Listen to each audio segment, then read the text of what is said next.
In the one of the things you said that's it's gotten a lot of pickup. You told your wife, after over a year in the job, I cannot understand Putin's hold on Trump. But in the book, towards the end of the book, you actually provide some insight, maybe, on why the former president does seem to seek the praise and approval of strongmen. You write, I came to see Trump's embrace of Duterte, who at that point was the kind of strongman leading the Philippines, and his braiding of me as connected to his struggle for self-worth. If he was accepted by strongmen like Duterte, Putin, and Xi, he might convince others, and especially himself, that he was strong. That's really interesting.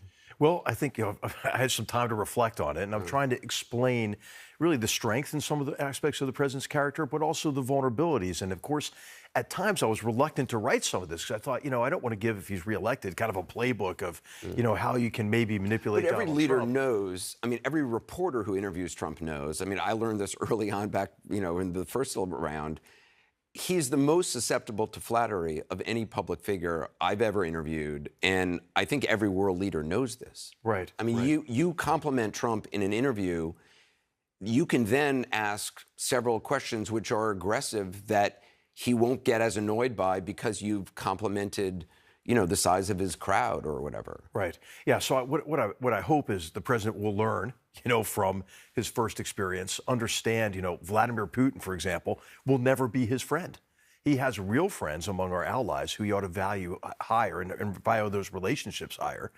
And to recognize once again, as he did, and I tell the story in the book about, how President Trump came to the conclusion that we needed to punish Russia, to inflict costs on Russia beyond the costs that they consider when they act aggressively against us and our allies. And so in that first year of the Trump administration, he puts more sanctions on Russian entities and individuals than the previous 8 years of the Obama administration. He closes 2 consulates. He expels scores of Russian undeclared agents. Although he was upset that the U.S. wasn't expelling as many people as Russia was expelling. Right, and as the Europeans were expelling. That made him angry because what he would often say is, I like the word reciprocal, right? He wants others to do at the same level anything that we're doing. You write that, you say that you hope he has changed and learned. Do you know a lot of 78-year-old billionaires or alleged billionaires who have really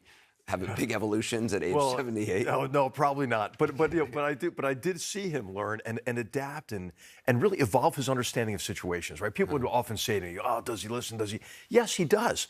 But oftentimes when he does come to, what I think is a really solid conclusion based on talking to a wide range of people, getting a wide range of views, oftentimes he can't hang on to that decision, and then policy becomes unmoored. Well, that's the knock on him, and what has been well documented is that he listens to kind of the last person who's in the room. So you can convince him of something, and he'll back something you say, and then, as you say, he talks to a wide range of a cast of characters who have access to him, certainly these days in Mar-a-Lago or elsewhere, and he comes around to a different understanding. That's got to be, as somebody who's a national security advisor, that's got to be, I don't know if terrifying is the right word, or frustrating at the very least. Well, the key for me was I saw myself, and this is one of the titles of one of the chapters, as a guardian of his independence of judgment, right? I wasn't there to manipulate him into decisions or to feed him the information I think might lead him to a particular course of action.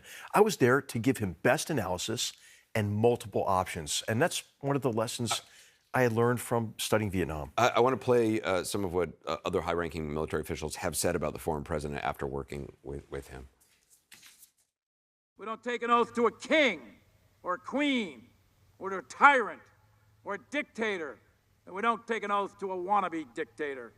We don't take an oath to an individual. We take an oath to the Constitution. I think he's unfit for office. Oh, well, look, he puts himself before country. His actions are all about him and not about the country. I think he's dangerous enough. He shouldn't get a second term. Bolton succeeded you as a national security one of the many. One of the many. But General Kelly, has painted a really brutal, very damaging descriptions of things that he says the then president, has said to him about wounded troops who have service members who have laid down their life for this country, calling them losers and suckers. Do you believe, General Kelly, that Trump said those things? Well, I wasn't there, Anderson. I was gone by that time. It sounded out of character to me. I never heard the president say anything like that bad. Well, right? you did hear him criticize John McCain, who was very good to you. Of course, yeah. It was a dear friend of mine. You know? He denigrated people who were prisoners of war. Hey, the president is quite often very offensive, brash, says things that are outlandish. I relate a lot of those in the book. But, you know, he's an extremely disruptive person. I saw it as my job, you know, not to try to constrain him, but to help him disrupt what needed to be disrupted. Would you work in the Trump White House again? No, I think, Anderson, I will work in any administration where I feel like I can make a difference, but I'm kind of used up with Donald Trump. Would you work in a Harris administration? Well, I don't know if I would be effective there either, based on probably my different points of view and what is a sensible policy toward the Middle East, or really fill in the blank. But anywhere I could make a difference, it's such a privilege to serve. I mean, one of the themes in At War with Ourselves is, we are at war with ourselves. That's not only bad for our psyche, it's bad for governance. It's bad for our country.